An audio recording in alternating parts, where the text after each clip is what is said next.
Welcome, friends, Welcome. to a new Soul Sitting Oops. podcast vlog um, update. Yeah, we wanted to do these now regularly, just updates about our life, realizations, yeah, what's going on, and some vibes together. Vibes, most importantly. Yeah, the newest update is regarding also our channel is that I have made the observation a little while ago already that for some reason social media just feels weird to me. The I trap. was, it felt, yeah, felt weird. Yeah, I was looking at people's content and I was doing the same and it didn't work well, it didn't feel well. I had like a little dispute with my other company, Goliath, also, which I'm selling stuff in Germany that I recommend. So I hit a little brick wall there. And we talked here while we walked some dogs outside. And we had the realization that the only way one can truly share, yeah, meaningful stuff and at the same time it feels good, like these two components, meaningful and feel good. The only way one can do that is when one is not attached to the outcome. So if I'm doing something which I'm not really enjoying, but I think it will give me reach or it will go viral and stuff, and when it doesn't go viral, which is most of the time, it's just bad vibes, yeah, and it's killing the fun with it. And the most important thing is it's killing the authenticity in the online space for all of us. And the big realization is really regarding social media, as in life, authenticity is key. We might think that we are nothing special, or there are many people who do what I do, but there's a reason why every one of us exists in this world. And the online space is like it has become part of us. Yeah, one could say we're already cyborgs. Our online identity is part of our flesh. We're not just our flesh, but we are also partly our online identity, what we put out. And sure, these companies that own the online space may not be godly. Many of them may seem even evil, but they can be used for positivity, and that is in the responsibility of each individual. And we want to use this account now also to bring you on our journey to bring authenticity and art in the online space, as you could see with my handpan. Yeah. Yeah, it's just important. Yeah, I found in the dog walking many learnings, and it felt good to share what we share on the Soul Sitting account, and it was very successful early on. And that's like it proves to me that when one is authentic in the online space, it grows quickly. It might not grow to heights that one expects, like in follower-wise or likes and views, but it gathers around a meaningful community of people who really see one.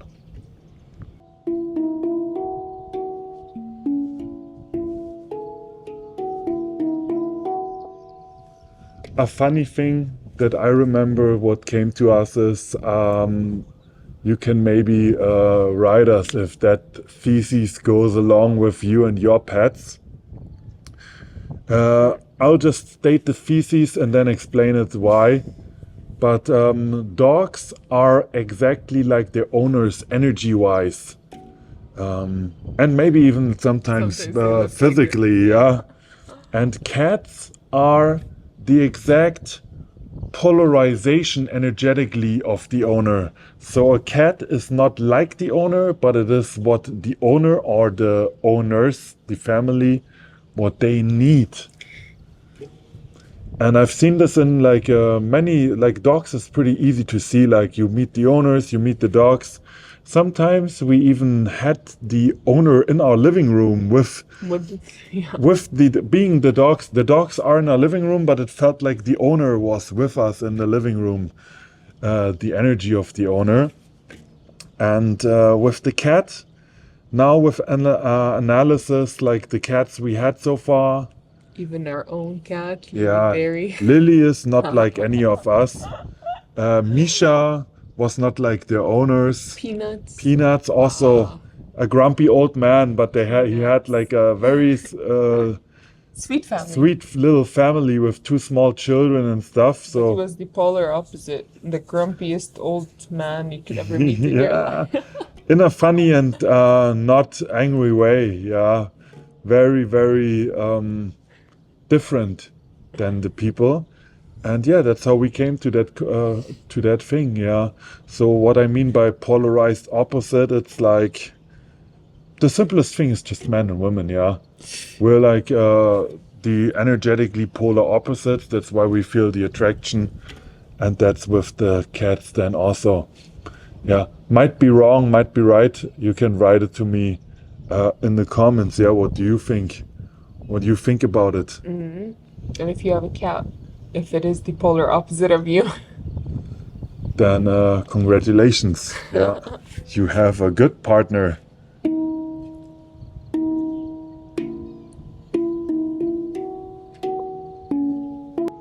I can say that I've changed my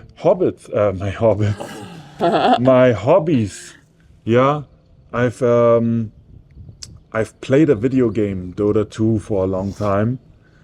And we both, but I also certainly have realized that my mind was just captured by it. Even when I was coming out stressed, firstly, and I needed to be able to connect with friends or people on a good energetic level, I needed to set a time and calm down and stuff. And even when I was like not playing, it was always like coming in. It was forcefully making its way into my mind. And I just felt over the time that it might be a cool game, but it's just not good for me and my mission. And then I started reading again fantasy books, as I did as a child. And I'm reading Lord of the Rings now, and now I'm a much bigger child than back then. But the story is, these stories are just as good as like as a child. The imagination is one of the most valuable skills ever, because the best ideas come not from looking at other people's stuff. As we said with the content, it's not about looking at other people's stuff, but it's like letting my own imagination play bringing own ideas to the space. And with reading, this skill is definitely enhanced and also unblocked. Most of the things we do on a daily basis is blocking our imagination, because it's like a tunnel. If there's constantly stuff driving in, like I'm watching TV, then I'm listening to this, then I'm stuffing myself with that food. There's like impulses coming in all the time, but there's never stuff coming out. It's kind of getting like the highway is kind of getting one directional. And just by letting the imagination flow in these books, I feel like it's helping me to grow my own ideas. And the second thing is actually that there's much deeper messages in these books. A good example is that back then in the kingdoms, if one was criticizing the king, one would have been beheaded. But people still found ways to make their message come aloud. They had like little theaters, they wrote poems,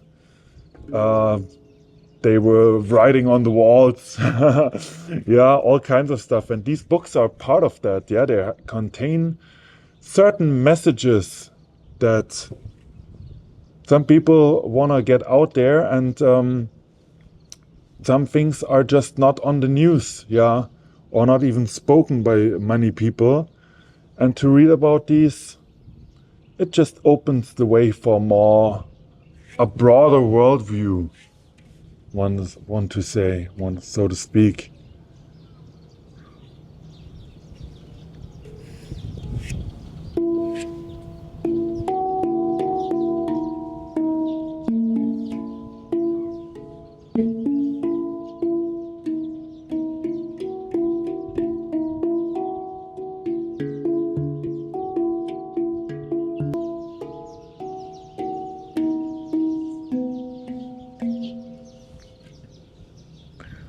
Something comes to my mind, what I did today, what I regret, that was against authenticity, creativity, and truthful expression. You remember your dress? Oh. Yeah. We were going out just around on the grass, and I wanted to film something also for me. And then Annie was wearing a dress. She got the dresses sent from whom? My mom. Yeah. And it was brown. And when she wore it, I wasn't even thinking anything, but I just came out of my mouth that I find it plain. And one should never, like, if someone just grabs something and it's not meant for them, they will feel it on their own. It's not my part to tell a person that something's not good. I mean, if she asks me if I like it, of course I say it then, but to come out of my own thing and say that I don't like something, that's really something that just it dims the light in other people, and that's not what we want. Yeah, and sometimes there's just not much to do than just to say sorry, and that it was just not good. Yeah, to say that. Never wearing that dress again. Yeah. How about you let the professional play a little bit? Why are you taking the handpan then? What? How? I'm gonna mesmerize you.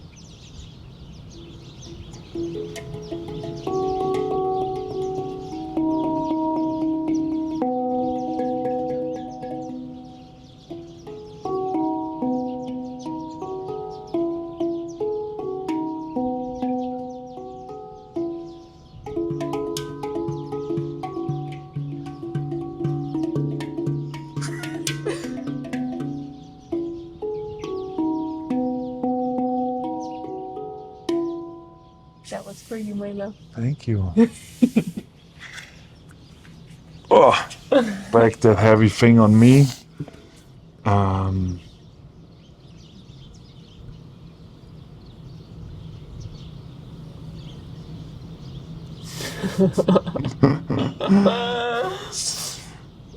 We started inventing also funny faces to make. I must say it adds a lot to our life.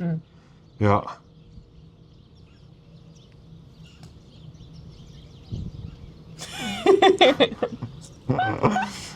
In just certain moments to just pause and make a funny face, it says more than 1,000 words.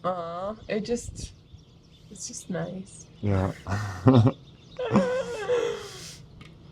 Or like in the when you're like, Andy, did you do this? And then I'm just like, with my funny face, it kind of lightens everything. Ah, it's like a little role play during the day. It's like singing. Yeah, it's like singing. It brings the world into a place where it really is. It's not that serious. It's not that, yeah, that serious. There's so much opinions and seriousness on the internet and definitely also offline. And of course, we were talking actually also about the Burning Man. Ah, yeah. There's always I come from like a past of like I raved a lot in techno raves and stuff, and now I've really made my. We're now at a phase where I'm questioning every act that I do. Is this serving others? Or is it just serving myself? And there's like starvation going on in the world, in Palestine and stuff, and people are good people actually who want to make the world a better place are gathering and then dancing half naked around the thing. It's I have no opinion about it yet because it's just like what we observe and we're still unsure what to feel about it. But if like let's an example, if I see someone now right here down there starving, would I just sit here and sing and play? Half naked. Yeah. And of course, like I'm sitting here now also and playing my handpan. But if I ask myself now, is it like the sake serving others? I hope so, yeah. This is my intention behind it, to just like get this now out there, to inspire, to be more authentic and maybe to ask the same questions. But if I was to go into a techno rave now, while someone down there or someone in my, like what I can do with my reach, suffering, yeah. This is the fine line. That's why I talked about it with, well, on the one side, life is not that serious and one should not be like, this is like this and it is like that and those people are those and this is this. It's not that. Many people, or I would say, I personally, I do better with saying less and just acting and just being. And but at the same time, just goofing around and forgetting the mission, which is to Bring light to others. bring light, yeah, and end evil. Reduce suffering, serve others, can bring all these terms. Yeah, that's like the thing, because we always aspire to go to the Burning Man. Like we wanted to see the arts there, experience it. I love techno raves, like you're in the music and stuff. That's why it came so presently. Yeah, I've seen like a controversial thing regarding that topic also. There has been like a mushroom ceremony in Tel Aviv, Israel.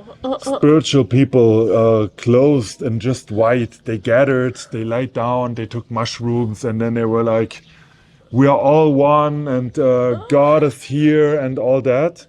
A genocide happening next door. Yeah, like a few kilometers, 2-3 kilometers, people are like starving in the streets. And dying. Yeah, and if we're all one, how is that even possible? Like, I'm definitely one with this hand right now, and if this hand is being cut, I'm not lying on the couch and relaxing. That, yeah, and the more I'm getting clear in my head, the less I'm busy with proving the world that I deserve to be heard, that I need to have, that I'm this big guy and strong and I know how it works. The less I'm busy with that, the more I feel the need for a mission here.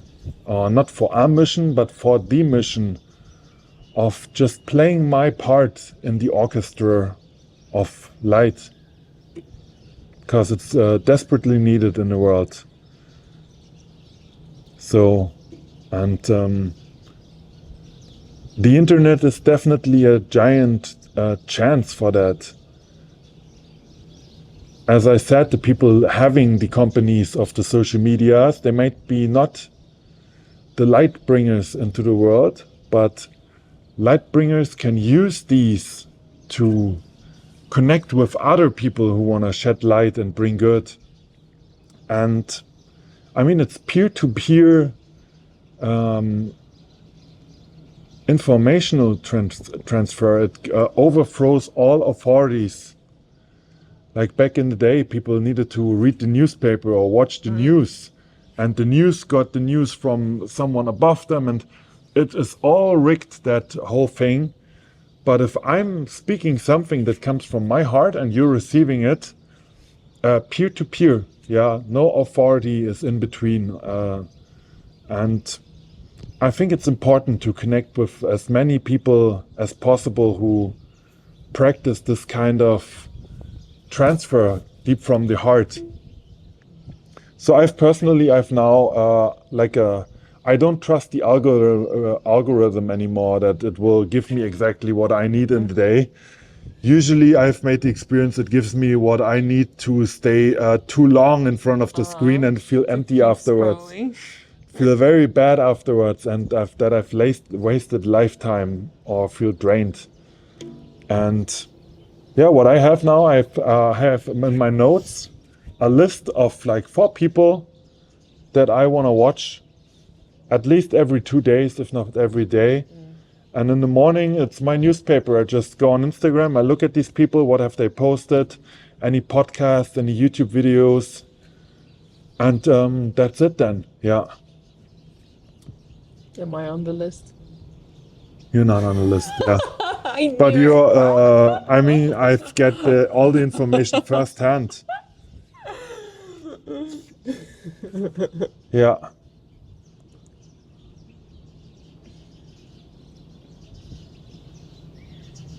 Yeah, authenticity. Maybe a last epilogue. We've had a case in our life where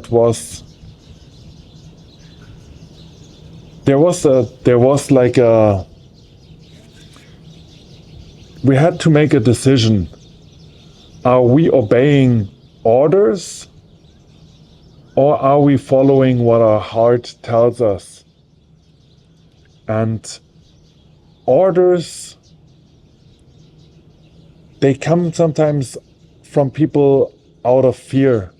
And this fear just gets transferred onto, like, fear can spread as any virus. And one doesn't have to take that virus. One have to definitely not close the eyes for it and say, oh, we don't want to hear it.